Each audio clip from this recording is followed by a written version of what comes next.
that we do. We're also concerned with helping our teachers look at studies that are not just reactive to a current trend or development. There's a big difference between being responsive versus being reactive. And how often do our schools actually respond, and how they respond to some of the new initiatives, and in particular the diverse multiliteracy contexts that we have in Singapore. The other challenge for us is to help schools articulate more clearly some of their underpinning theoretical frameworks. And this is something that we are helping schools with because they find it very difficult to articulate what is it that their study is packed on to. And this will allow the research to be situated within a broader and more empirically defensible context. We talk about the multilingual situation in Singapore, and certainly the home school and community links and connections are absolutely important. And we're also concerned with a variety of methods, not just a single one. We're very suspicious of studies that are purely quantitative, for instance, and especially in investigating issues of teacher preparation, development, intervention, and assessment. So how the various studies or methods actually come into play. At the same time, in order to understand what is happening in the various subjects and the interlocking connections that we can see across different subjects that mediated through language, that interdisciplinary collaboration is important for us. In particular, in terms of understanding the culture and the norms of what different subject teachers bring with them. I'm engaging a lot with subject teachers from mathematics, from physics and chemistry. And it's an eye-opener for me to understand how they see communication in their own subject, which is very different from the way we look at it as language or literature teachers. I'd like to share with you now a case in point from a school with whom we've been working very closely over the past few months.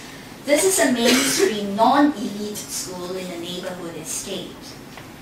It's a school that was bold enough to try and adopt a different approach to teaching mathematics that deviated from traditional maths instruction, where the focus was very much on the content per se. The problem with maths, and by the way, this is the title of an excellent book that we found very engaging. The problem with maths is English. And if you think about it, those of you who have children, who have worked with people who are struggling with maths, I'm sure you'll agree with me that very often the language tends to be overlooked at times where it's really the problem. And this is something that this department in the school, the mathematics department, was really very interested to look into more deeply. Their interest, and I was very impressed with the head of the mathematics department, because he had a very strong interest and concern for his students internalizing the mathematical understanding, the conceptual understanding, and how we could help his students to make that thinking explicit. And this is where the language comes in, not through more symbols and more mathematical notation and formulae, but we were trying to use language and the dialoguing, and in particular constructing a narrative to help students articulate what they understood or perhaps failed to understand about a certain mathematical concept. And added to that was the idea of having their peers, the students, and these are upper secondary students, providing feedback, valuable feedback that would help them to understand where they have gone wrong. So this was a very bold move by a department, which is a departure from what you would normally see in schools. And what we were looking at more explicitly was the kind of questioning that we could help the students with to deepen their online interaction, and also the support through appropriate scaffolding. The theoretical underpinnings that drove the investigation rested a lot on the development of the conceptual understanding in maths, primarily through what is called self-regulated learning. So the students have to take charge and take ownership of their own learning and to find ways to develop themselves and also to elicit perspectives from their peers. The belief is that when thinking is articulated regularly, iterative patterns of thinking emerge. And you cannot articulate thinking unless you put the students through deliberately tasks and activities that allow them to reflect, allow them to talk about what they understand or perhaps fail to understand about the topic, and the strategies that are used. The articulation in turn increases the reflection, which would then ultimately, we hope, lead to understanding. And the framework that the department adopted was grounded in the work of an Israeli mathematician. It's called CRI, Concept-Rich Instruction, and Ben-Hur's work is very much grounded on constructivist views of teaching, where we learn new concepts because it reflects the cognitive process, and the reflective thinking is greatly facilitated through mediated learning.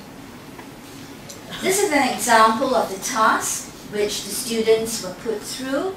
It has to do with a topic called linear law, and equations are given to them. I don't know how many mathematicians we have here, but y equals x plus 3, and the next one was y equals e to the power of x. It has to do with the exponential power, okay, of x. And essentially what the students were asked to unpack was the relationship between the variables that were represented in these two equations, in these two formulae. The concept-rich instruction framework that Ben-Hur adopts takes the student through a staged, step-by-step process. So they begin with lots of examples to elicit understanding of the formula. The examples don't come from them, but they could come from the teacher, they could come from the textbook. The next step is to try and come up with examples of their own. Right? So that's kind of the typical flow in a maths lesson. You begin with prepared contexts and exemplars, and then you get the students to generate their own. What this teacher wanted to do was to move one step further, to get them to tell stories or to create a context. You won't see a full-blown narrative in the examples I'm going to show you, but essentially it's creating a context where you could distill some of the key mathematical concepts and to have the students articulate what they understood about the particular formula or the equation. So this is a deviation from the traditional way of teaching maths to using words in our case. It could involve the use of visuals, songs or poems, but we haven't gone to that stage yet. So what I'm going to share with you now is an example.